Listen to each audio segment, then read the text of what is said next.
Good morning. Welcome back to the channel.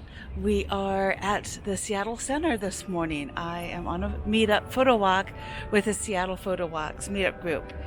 And we are here to photograph the sights and the people. And we're just going to meander around for the morning. So let's go ahead and go see what we can see in the South Center in Lower Queen Anne.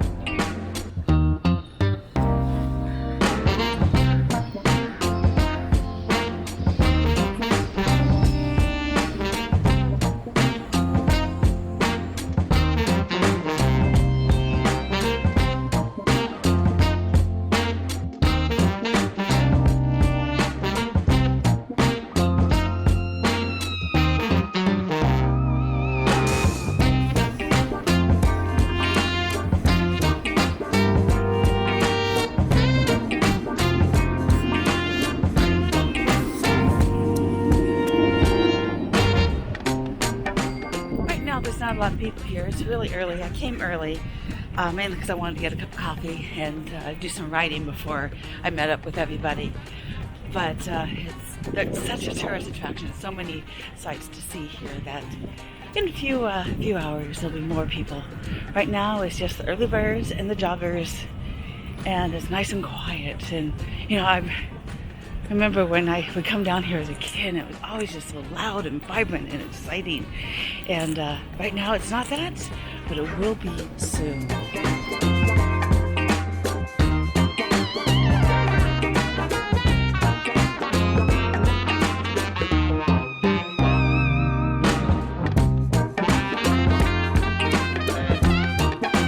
When it comes to going out on these street walks and doing street photography, I take my camera off of manual. And most people think, oh, I need to get my camera onto manual. I need to get it off auto. Well, I don't use auto either. I don't use my programs. But what I will tend to do, because I don't want to overthink it, most of the images I'm trying to grab, you have to get quickly, or else you lose them. So I don't want to have to think about what are my settings. What I'm going to do today, and what I usually do, is I set my ISO, and since it's a dark, dreary, rainy day, it's probably going to be about at least 500, if not more, closer to 800. We'll see how the day goes. And then I set it at aperture priority. If the shutter speed gets too slow, that's okay, because street photography is not supposed to be perfect. It's supposed to be photographing everyday life and the activities of humanity. And so that's what I usually do. I set my ISO pretty high, especially on a dark and dreary day, put it on aperture priority, and then I just go. And I don't have to think about what I am needing, what my exposure triangle needs to be. I'm going to let my camera do that for me. And that's okay. You can do that. You can let your camera think for you, because sometimes it's just easier and you can get the image. The important thing here is getting that image. It's not about getting your exposure perfectly right. I mean, I still am recording in RAW, so I can adjust in Photoshop, but it's all about getting that image.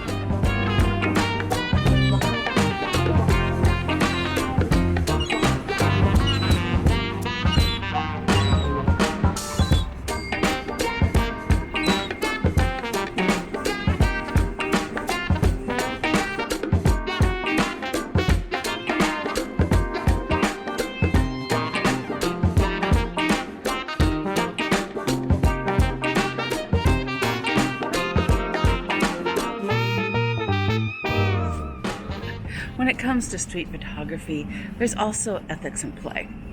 So it is, in the United States, it's legal if you're in a public place and can see somebody from that public place to photograph them. But as my media ethics instructor would always come up, start his classes with, if it wasn't legal, we wouldn't be talking about it. So it's legal, but then you have to ask yourself the question, should I? That's a big, important question.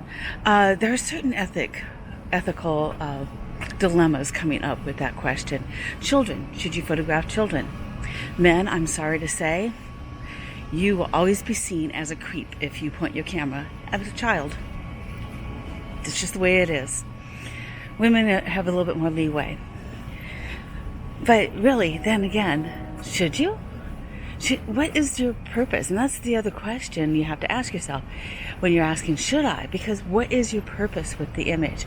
Are you wanting to show something that's creepy? Are you wanting to show family love? And I've gotten to the point where I will only photograph children if they are in company of an adult. And then, even then, I won't post them. I generally don't post them. I do have on my Instagram and a few other places images of children with their families, but you also can't recognize them very well. My purpose generally when I'm photographing children is to show the love and the interaction between that child and their parent. The other thing that's talked about a lot is if you should be photographing homeless people. And my general sense there, again, I do. But I also ask myself, what's my purpose behind it? Why am I photographing this person who is homeless? Is it to ridicule them, or is it to show their humanity? And that's what I hope to do when I'm photographing homeless people, is to show their humanity. Homeless people are homeless. They're still people. So that's when I do, again, try and do it in a very respectful manner. And ones that aren't respectful, I don't post. Or ones I don't think are respectful. I also quite often don't show their faces. There's no need to let people make fun of them, because there's the other problem is I've had instances where I've posted something of a photo of a person, and everybody started making jokes about that person, and it's just, you don't always have the power to influence what other people see in your images. They're going to see what they're going to see. And the one thing you should do, if somebody starts making fun of a person or making jokes about somebody's situation, remove the image. Be respectful, even though that person will never know the jokes. It doesn't need to carry on. It just creates more ugliness in this world. So that's what I end up doing if people start making fun of a person, either by their looks or of their situation. I remove the image. It's just not necessary. So just not necessary. Bottom line is, when it comes to photographing people, ask yourself, should I? And ask yourself, and answer that should I is, what is your purpose in photographing that person?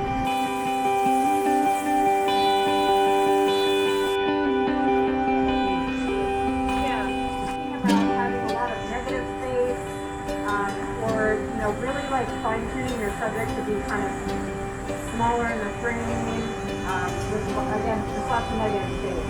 So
certainly been a fun morning photographing around Seattle Center and Lower Queen Anne. And I just wanted to remind you that if you're going out on photo walks and you want to do more than just architectural and art and the fun abstracts, and you want to put people in them, just be respectful.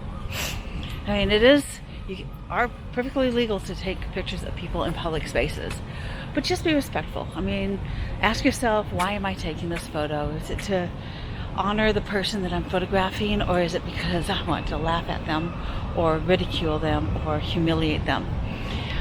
Behind their back even, that's even worse. So with that, I will see you on the next adventure.